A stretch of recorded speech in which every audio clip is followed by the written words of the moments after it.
for this morning kids, we are going to tackle sa Pilipino muna tayo kids. Alright? So, gagamitin natin kids ngayon. Children of God, huwag kayong makulit dyan. Dito kayo titingin sa ating malaking monitor screen. Alright? So, una para sa pagbasa. Dito tayo, in English po, this is the first step on how we read. Okay? On how we read.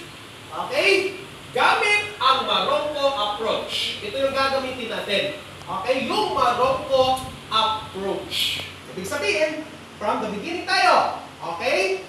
Then, mamaya na yung vowels at saka consonant. And then, mamaya na yung syllabification or syllable o yung pagpapantig-pantig. Alright? Dito tayo sa letter sounds muna.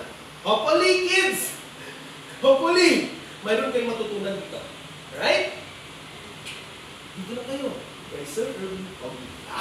Okay, yan. Gamit ang Marongko approach. We are going to start sa letrang. Okay, sa letrang.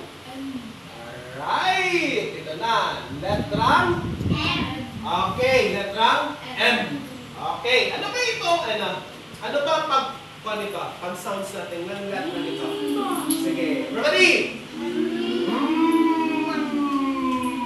Sige na kayo daw. Okay. Yung dalawang lips natin na nakasira.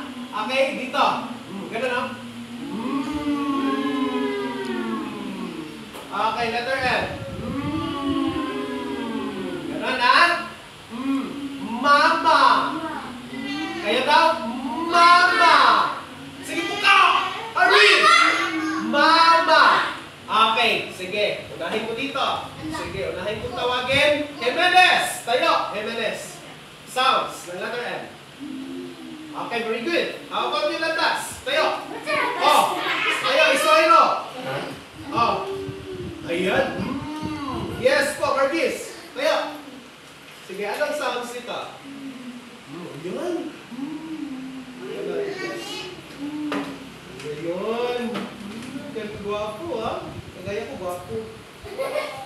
Yes po. Ikaw na po. Sige, tayo na. Ate, huwag ka mahiyakin kasi pag-yes na ito ganda. Alright. Ano pag-sounds siya? Alright, very good. Isa pa. Isa pa na ba? Ayun, very good. Next. Yes po. Huwag kang mahiya. Sige na, ang ganda-ganda mo. Mas maganda ka pa sa akin. Sige na, pronounce mo. Yeah, very good. How about you? Sige tayo. Ayun! Ayan! Ayan! Ayan, very good. Natabi!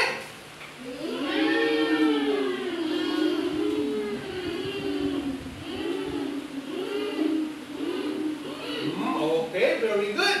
Lagi natin tatandahan na ang letter M ay nagmumula sa sounds na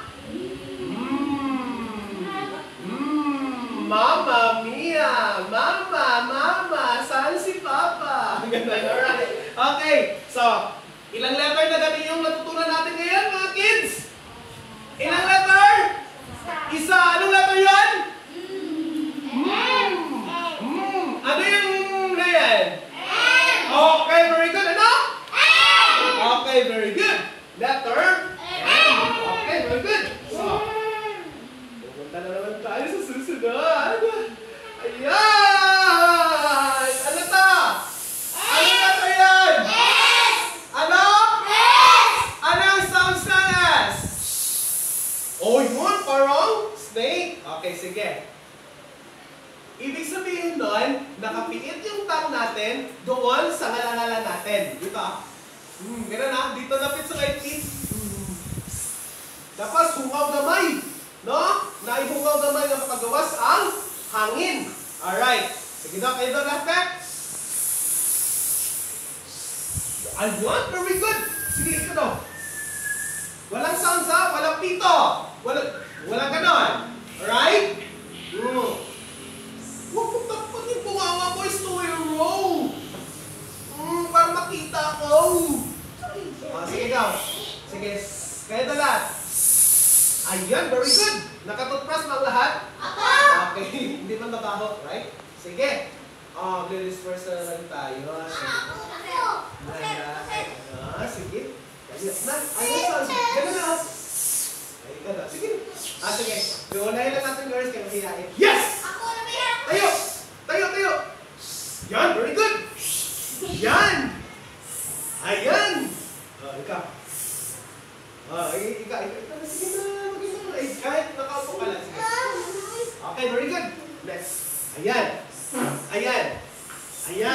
Okay. Bilis. Sige ulit, bilis. Ayan, very good. So, anong letter ito? Anong letter ito? Okay, sige. Right, yan ay letter S. Pag ilan na ganitong letter? Okay, very good. Dalawa. Sa English, ilang dua?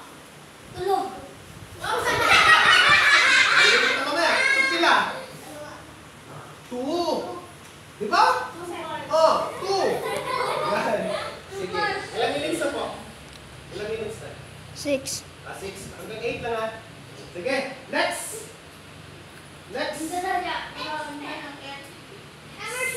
Alright. Ngayon, class, i-combine na natin. Okay? Sige. Ang S na may S at saka may N. Yun! Alright! Ito! Ano to? Ano pang letter? Ano sa letter?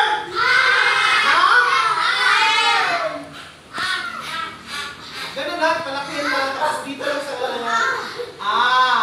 kung sa letter, sa English natin i-pronounce A. Okay? Ganun ha?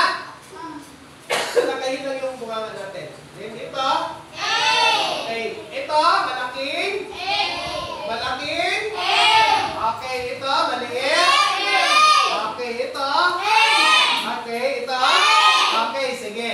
Isumpay na ito na sila. Alright? Mamaya. Okay, sige.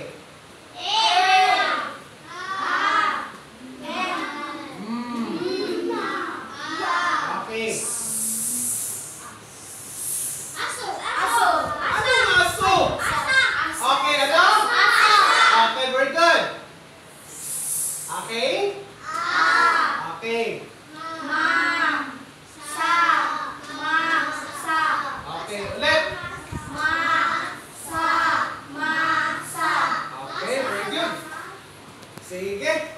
Kids, dapat isa-isip natin yan, isa-isip natin. Okay, kung ano yung narinig ninyo, kung ano yung nakita ninyo, at saka natutunan, dapat matutunan talaga, Huwag kalimutan. Alright? Huwag kalimutan. Pag makalimutan mo yan, simbahan sa Ginoo, makakalimutan nyo rin kung tinuturo ni Teacher Erwin sa inyo. Okay? Sige.